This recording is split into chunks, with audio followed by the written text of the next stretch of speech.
ప్రియులారా, కోల్పోయింది ఏదన్నా తప్పిపోయినా దొరికినా ఏదన్నా కోల్పోయింది మనం పోగొట్టుకున్నదాన్ని మనం పొందుకున్న మనకు ఎంతో సంతోషం కలుగుద్ది.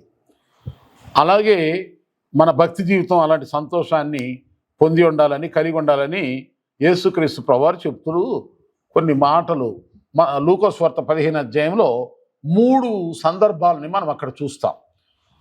ఏదైనా తప్పిపోయిన ఒక గొర్రె 99 గొర్రెలను వదిలేసి ఒక గొర్రె తప్పిపోతే ఆ గొర్రెను వెతికి కాపరి తీసుకొచ్చి తప్పిపోయినటువంటి ఈ గొర్రె దొరికింది, నాతో సంతోషించండి అని అందరినీ కూడా పిలుస్తాడు.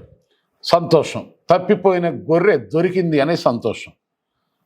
మరలా మనం ఆ లూకా సువార్త 15వ అధ్యాయంలోనే రెండవ విషయం ఏంటంటే తప్పిపోయినటువంటి ఆ పోగొట్టుకున్న నాణ్యం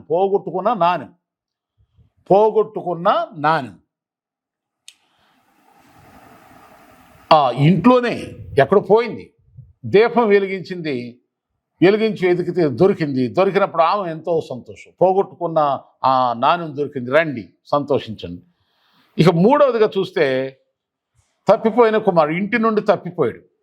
ఇంటి నుండి వెళ్ళిపోయినోడు తిరిగి వచ్చే వారికి తండ్రి ఎంతో సంతోషించాడు. ఈ మూడు విషయాల్ని మనకు చూస్తున్నాం. కనుక తప్పిపోయినటువంటి గొర్రె దొరికింది అంటే అర్థం ఏంటి? యేసు ప్రభు అక్కడ చెప్తున్నాడు, 99 నీతిమంతుల కంటే మారు మనసు పొందు ఒక పాపి విషయమై పరలోకమందు సంతోషం. అంటే అర్థం ఏంటి?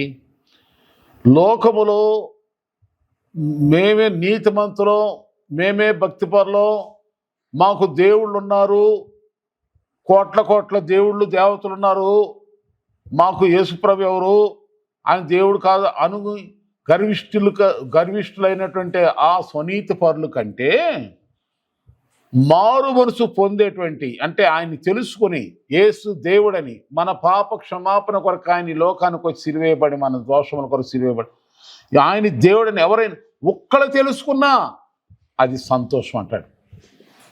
ఆ ఒక్కళ్ళలో మీరున్నారా? ఆ వాళ్ళు పొందలేదు, వీళ్ళు పొందలేదు, వాళ్ళు తెలుసుకోలేదు, వీళ్ళు తెలుసుకోలేదు, వాళ్ళు ఎట్లా చర్చికి వీళ్ళు ఎట్లేదని వాళ్ళ మీద వీళ్ళని పోల్చుకున్నావా? మనకు ఎవరితోనూ సంబంధం లేదు. మనకు దేవుడు ప్రేరేపిస్తున్నప్పుడు యేసే దేవుడు అని తెలుసుకుని, నీ కొరకు నా కొరకు ఈ లోకానికి యేసై వచ్చాడని, మనం తప్పిపోయిన గొర్రెలు లాంటి వాళ్ళమని,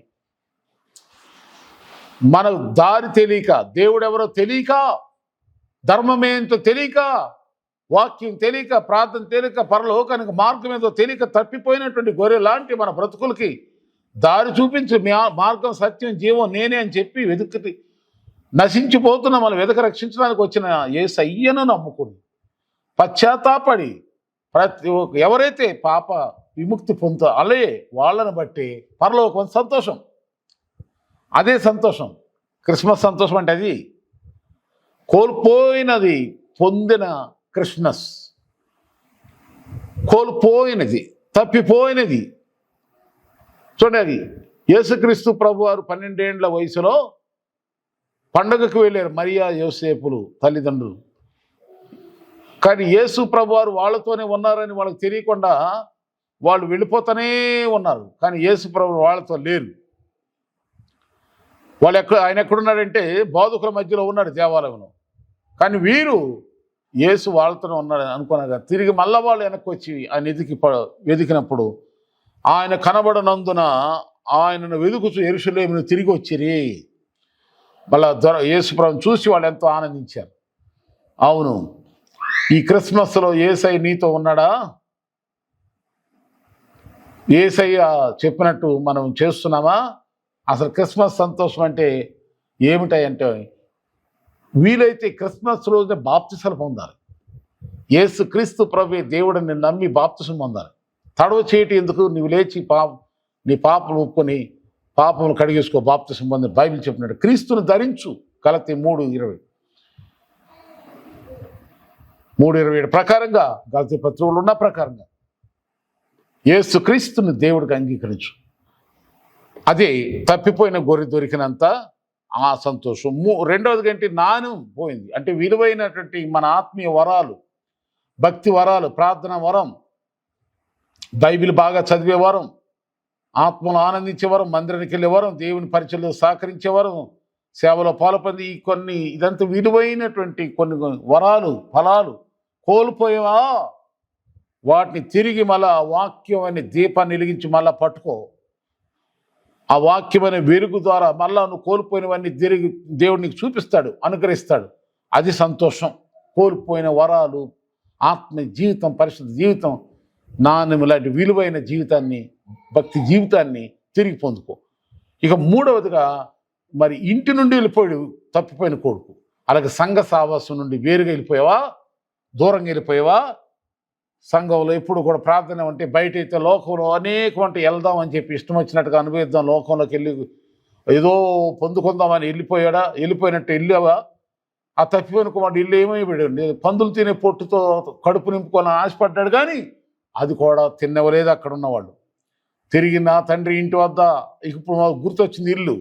అలాగే దేవుని ఇంటికి రా, తండ్రి ఇంటికి రా, తండ్రితో సావాసానికి రా, దేవుని సన్నిధికి రా, ప్రభువుతో ఉండు, సంఘ సావాసంలో సంఘ కార్యక్రమాలు పాలు పొందు, దేవునితో నడుచుకో, దేవునితో మాట్లాడు, దేవునితో కలిసి మెలిసి ఉండు. అప్పుడు తప్పిపోయిన తిరిగి తండ్రి ఇంటికి ఎప్పుడైతే వచ్చాడో విందు, సంతోషం, ఆనందం.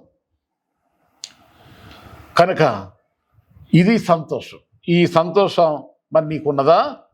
యేసు ప్రభు వారు తన ఇంటికి వస్తానన్నప్పుడు జక్కయ్య ఎంతో సంతోషంతో యేసు ప్రభు చేర్చుకున్నాడు. ఈ సంతోషం నీకున్నదా? ఇలాంటి సంతోషమే క్రిస్మస్. దుష్టుల ఆలోచన చొప్పున్నాడు కూడా, పాపుల మార్గం నిలవకుండా కూర్చుండే చోట కూర్చుని కూడా యెహోవా ధర్మశాస్త్రం ఆనందించేదే క్రిస్మస్.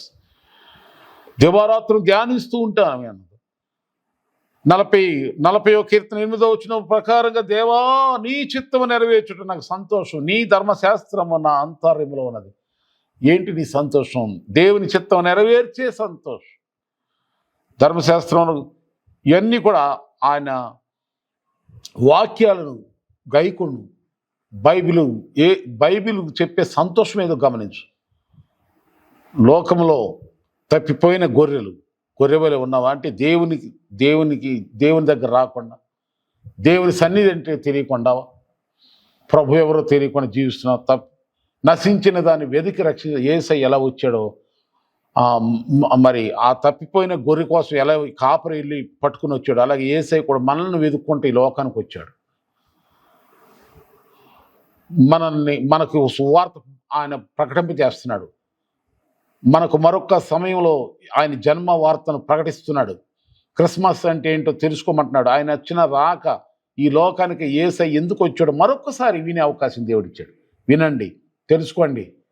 నశించిపోతున్న మనల్ని వెతికి రక్షణకు వచ్చాడు యేసయ్య అని చెప్పి యేసు ప్రభువుని అంగీకరించి రక్షణ పొందు. అప్పుడు నిన్ను బట్టి పరలోకమందు ఈ భూమి మీద కూడా సంతోషం. అలాగే వరములు ఫలములు పొందిన బిడ్డలారా, విశ్వాసులారా, క్రైస్తవులారా, భక్తి జీవితంలో ఏమైతే కోల్పోయి తిరిగి పొందుకో, అదే సంతోషం అండి. అలాగే మందిరాన్ని ఇడిచి, సంఘాన్ని, సావాసాన్ని ఇడిచి దూరంగా వెళ్ళిపోయి తప్పిపోయేవా, తిరిగిరా, మందిరంలోకి రా, ఆరాధనలోకి రా, సంఘ కార్యంలో పాలు పొందు. అదే సంతోషం.